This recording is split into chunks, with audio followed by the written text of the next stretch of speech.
Governor, on a little bit of a different shift, Sarasota just passed its mask mandate yesterday.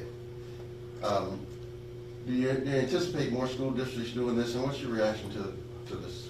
So my view is parents are in the better position to make the decision about whether their kids should be wearing the mask in school, particularly young kids, better than the government is. And I think you have politicians who are doing this. Obviously, they're aligned with certain political interests. They're violating state law. The state of Florida, the legislature passed a Parents' Bill of Rights last session. I signed it. This is the implementation of that. And understand, they are absolutely thumbing their nose at what the law of the state of Florida is. And I think when you look at kids who are 5 and 6 years old, to force them to wear masks all day, there's a lot of parents that don't think that's the right decision. And mind you, we're now in a situation where these vaccines have been readily available for all adults. I mean, any staff member has had access to this for months and months and months.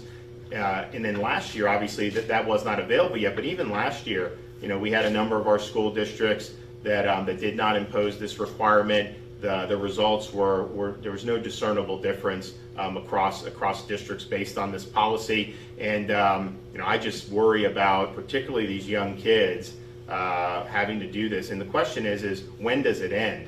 They'll tell you, oh, we're going to do it for 2 weeks or 3 weeks. But remember, they said it's 15 days to slow the spread. Remember that?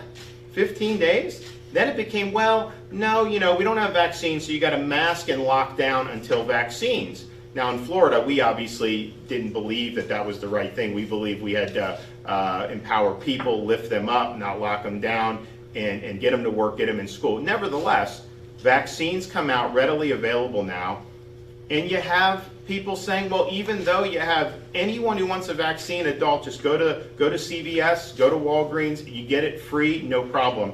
Even though you have that, now you have people saying, well, we still may need to do X, Y, and Z. So the question is when would that stop, particularly given that COVID is effectively going to become an endemic respiratory virus like the other 4 coronaviruses. And so I also worry about, okay, what does this mean for parents' rights going forward?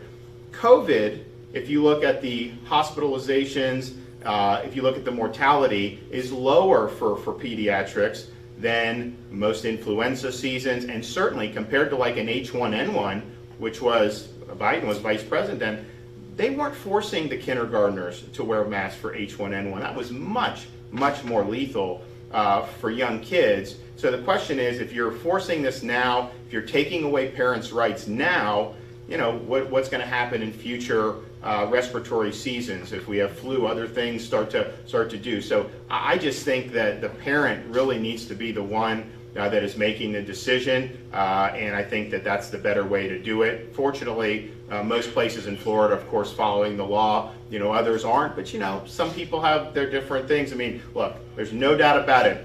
You follow the law in Florida as a school board, you aren't getting invited on CNN. We know that, okay? If you break the law, you're going to get on CNN. You're going to be able to get some fanfare from certain quarters. So we understand that. But the question is that the right decision for parents to take away their agency over this, or are we better off just making it for parents? And notice, no one's saying that parents who want the kids should be banned. You can make that decision for yourself, and I think that's the better way to do it. And when you start forcing, though, and you're not following the law, that's where we end up having, I think, a lot of the division and stuff. So I would just say trust the parents, let them make the decision, and I think ultimately that will be the right thing going forward. Okay, we got another one I got to open, so we will see you guys next time.